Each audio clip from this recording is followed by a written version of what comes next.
తో నిండు గర్భిణీలను వేధించుకుంటూ తింటున్నారు. అక్రమార్జన కోసం కీచకుల్లా ప్రవర్తిస్తూ వైద్య వృత్తికే మాయని మచ్చలా వ్యవహరిస్తున్నారు. వేలకు వేలు జీతాలు తీసుకుంటున్న వైద్య సిబ్బంది నిండు చూలాలని భయభ్రాంతులకు గురిచేస్తూ లక్షల రూపాయలు దండుకుంటున్నారు. నోట్ల కట్టలు ఇవ్వందే కాన్పుల కార్యక్రమం చేయమంటూ బహిరంగంగా ప్రజలను భయపెడుతున్నారు. కర్నూలు జిల్లా కోసిగి మండలం ఆసుపత్రిలో పుట్టిన శిశువులకు రేట్లు కట్టి మరీ వసూలు చేస్తున్నారు. మగపిల్లాడైతే 2000, ఆడపిల్ల పుడితే 1000 రూపాయలు. ఇది ప్రభుత్వ ఆసుపత్రిలోని లెక్క. బిడ్డలను కనకముందే బేరం కుదిరిందా ఓకే, లేకపోతే పెద్దాసుపత్రికి రెఫర్ చేస్తూ దురుసుగా మాట్లాడుతూ చుక్కలు చూపిస్తారు. కర్నూలు జిల్లా కోసిగి మండలంలోని ప్రజలకు అందుబాటులో ఉండే విధంగా 1,80,00,000 వ్యయంతో ప్రభుత్వం ఆసుపత్రిని నిర్మించింది. శిశువులకు జన్మనివ్వడానికి వచ్చిన నిండు గర్భిణీలపై స్టాఫ్ నర్సులు చేతివాటం ప్రదర్శిస్తున్నారు. సాధారణ ప్రసవం కావడం కష్టంగా ఉందని, బిడ్డ అడ్డం తిరిగిందని లేనిపోని మాటలు చెప్పి వారిని భయపెట్టి వారి నోటి నుండే ఎంత డబ్బు కావాలంటే అంత డబ్బు ఇస్తాం తల్లి బిడ్డలు క్షేమంగా ఉంటే చాలు అనే విధంగా వారిని తయారు చేసి డబ్బులు దండుకుంటున్నారు.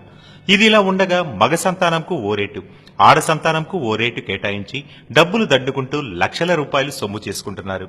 తల్లికి మొదటి నెల నుంచే తల్లి బిడ్డను రక్షించాలనే ఉద్దేశంతో ప్రభుత్వం నెల నెలా వారికి టీకాలు వేయిస్తూ అంగన్వాడీ కేంద్రాల నుంచి పౌష్టిక ఆహారాన్ని అందించి ప్రసవం తర్వాత కూడా తల్లి బిడ్డలు క్షేమంగా ఇంటికి తీసుకెళ్లే విధంగా తల్లి బిడ్డ ఎక్స్ప్రెస్ ను ప్రభుత్వం ప్రవేశపెట్టారు. కానీ కోసిగిలో మాత్రం నిండు గర్భిణులకు చుక్కలు చూపిస్తూ వారిని భయభ్రాంతులకు గురిచేసి పైసలు వసూలు చేస్తున్నారని ప్రజా సంఘాల నాయకులు మండిపడుతున్నారు. 30 పడకల హాస్పిటల్ ప్రారంభించడం జరిగింది. కావున 30 పడకల హాస్పిటల్లో ఇక్కడ డెలివరీలు జరుగుతున్నాయి. కావున ఈ డెలివరీలు జరగాలంటే ఇక్కడ ఉండే నర్సులు అయితేనేమి, స్టాఫ్ నర్సులు అయితేనేమి బాగా ప్రసవించాలంటే మగపిల్లోనికి 2,000, ఆడపిల్లకి 1,000 రూపాయలు చొప్పున తీసుకోవడం జరుగుతుంది. కావున గతంలో కూడా ఇలానే తీసుకుంటే పోయి అడిగినాం, అక్కడ ఉండే మెడికల్ ఆఫీసర్ అడిగితే అలా ఏం లేదని అన్నాడు.